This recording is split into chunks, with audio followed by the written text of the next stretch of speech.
Yo, what's going on, guys? Just Boy Fanatic, and welcome back to another schedule preview. This time we are going to be doing the Miami Hurricanes. It's been a very interesting past couple years for Miami. 2015 rumors start swirling that they could be hiring Mark Richt.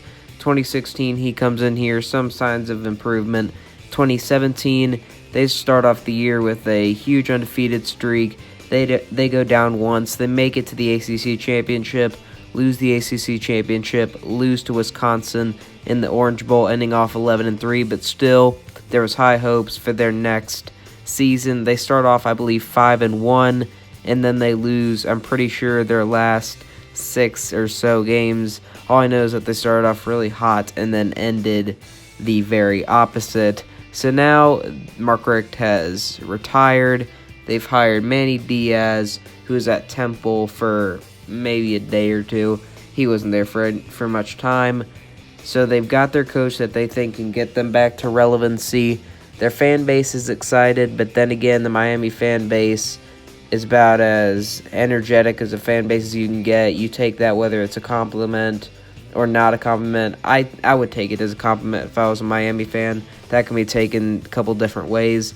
But you guys are one of the most passionate fan bases in the history of college football.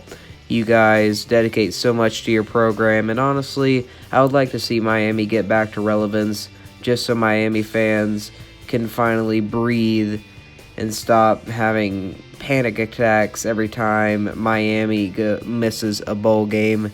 That's not a diss on Miami fans. They deserve better than what they're getting. They're fully invested. They have to start recruiting better in South Florida.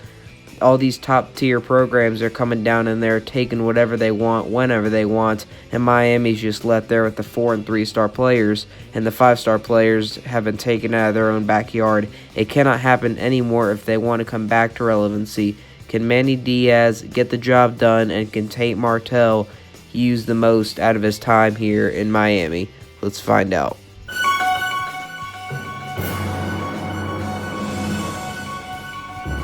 So they start off the year at a neutral site game in Orlando, Florida against my favorite team, the Florida Gators. I don't get why some people say Miami is going to beat Florida. I don't see it. Maybe you Miami fans know something that I don't. I just don't see Miami winning this game. I think Florida's going to handle them in the second half. It's going to be a close back and forth game for the first half. But in the second half, I think Florida creates some separation and runs away with the win. Florida has more depth, and that's not a knock on Manny Diaz in Miami. This is Manny Diaz's first year. He's inheriting Mark Richt's team, and that's not really a knock. That's just a compliment to Florida, not a knock on Miami. I wouldn't expect them to have the depth that Florida does right now. They're a fresh, young team, and that's why I think they can't hang with Florida for 4 quarters. So they stay on the road, this time against North Carolina. North Carolina is in an all-out rebuild right now. They're going up. They have Mack Brown as their head coach. They're bringing some tradition, some excitement back to the program. But just because they have excitement and passion does not mean that they're going to be able to defeat a much superior team in Miami. I think Miami is going to come in here, take care of business, and get back to 500 early on in the season. So there's nothing I really have to explain about Bethune-Cookman. I think Miami gets the win there. And I also think they're going to get the win against Central Michigan. Central Michigan does have Florida's old head coach, Jim McElwain. Jim McElwain was a decent coach. He's just not the type of coach for the SEC, and especially not the type of coach for Florida. I think Coach McElwain is doing pretty good stuff for Central Michigan. He's starting to get him some bigger-time recruits and really making them relevant. Again, well, I'm not going to say relevant as where the SEC teams are, but relevant in their own kind of area again.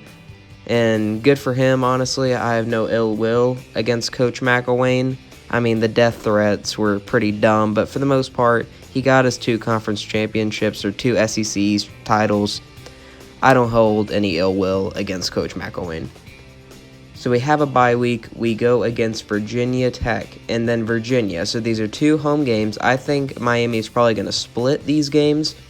If I had to put my money on it, I think they're going to beat Virginia Tech and lose to Virginia. 1, I think Virginia is just a little bit better than Virginia Tech. And 2, the game coming off of the bye will be Virginia Tech, and Virginia is going to be right after that game. So Virginia is going to be a little bit of a sandwich game. I think Virginia Tech's going to get Miami's A game, and Virginia's going to get Miami's B-plus game, and that'll be just enough for Virginia to get the win over the Hurricanes. So now moving on to Georgia Tech. Georgia Tech is in an all-out rebuild. They basically are switching up their entire offense, essentially, and it's going to be a couple years before they get back on their feet. I think Geoff Collins, how you pronounce it, is doing the right thing, pressing the rebuild button and the reboot button on his team. But obviously, Miami's going to win. Georgia Tech may not win a conference championship. They're certainly not going to make a bowl game, in my opinion. It's going to be a couple years before they can start competing with teams like Miami in the ACC. So on the road at Pittsburgh, this is a bigger game than most people realize. Pittsburgh actually was in the ACC championship last year. They got blown out by Clemson, but I'm pretty sure Pittsburgh was undefeated in conference play up until that. They went 8-4, I believe, and lost to some other lower tier teams. But whenever it came to conference play, they knew how to win their football games. And they're on the road. Could this be a loss for them? Could this be a loss for Miami? That's a difficult thing to decide. Oh man. This is a toss-up. This is a very, very big toss-up game. I am going to give Miami the L, unfortunately. I think Pittsburgh, just because they're on the road, is going to get the win. Again, toss-up game, could go either way. So then they hopefully rebound well on the road against Florida State. Miami versus Florida State's always a fun Florida rivalry. I think no doubt Florida's the best and UCF's the second best. This is kind of the battle for third. I think Miami's a clear better than Florida State. I'm a believer in Manny Diaz. I am not a believer in Willie Taggart. Willie Taggart's probably going to be fired midway through the year. Florida State's going to have nothing to play for at this point. Miami's going to come in and convincingly beat them. So against Louisville doesn't deserve to be an ACC team. That's just the facts. I'm not a fan of Louisville. They're terrible. Bobby Petrino's left them. They're just deer in headlights is all I can really say about Louisville. Miami's going to come in, take care of business. So Miami's actually on the road against FIU. FIU's actually going up. FIU's another one of those teams, kind of like FAU, pretty solid Florida football team. Can't compete with like Florida State, Miami, UCF, and Florida, but they're pretty solid. But still, Miami's clearly better than FIU just because it's on the road. Just because I like FIU doesn't mean I like them as much as Miami. Miami gets the W. So heading into rivalry week, they're on the road at Duke. Duke is the most overrated team, I think, in college football. There's no more Daniel Jones. There's no more Duke. The only thing they have going for them is they have a pretty good coach, and I think he'll get Duke back to where they were a couple years ago. I think 8-4 is probably their ceiling. They're a basketball school that happens to have a football team. That's just the way it is.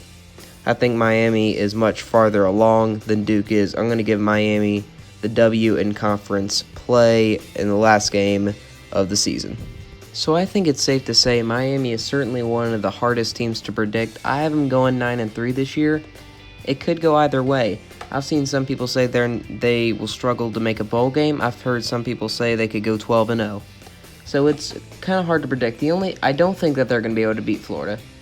I think that's a clear loss.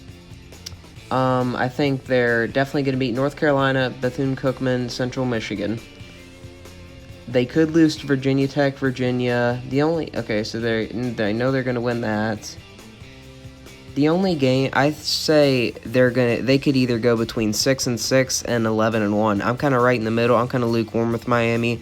I'm not completely bought in. Then again, I'm not going to say that they're going to struggle to make a bowl game. I mean, let's say Miami brings their A game against Virginia. That's probably a win. Let's say Pittsburgh is overrated and they're not as good as I say they might be. They get the win. All of a sudden, they're 11-1. But let's say Duke is better than I expect. Duke gets the win. Let's say Willie Taggart turns around Florida State. They get the win.